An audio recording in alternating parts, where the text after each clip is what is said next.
So good morning, Miss Vita and everyone in the class. So today I would like to describe about my hometown.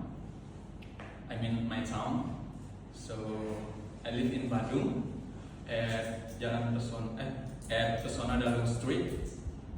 Usually after the class end, I will go to shop for some food to eat around my home.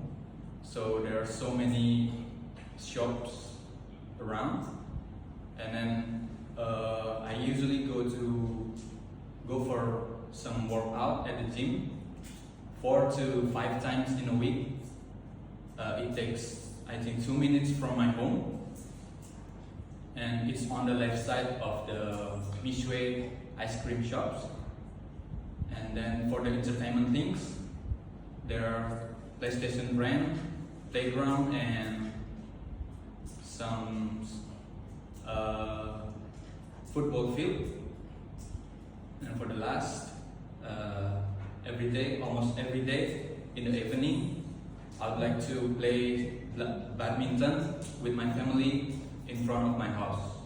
I think that's all about my town.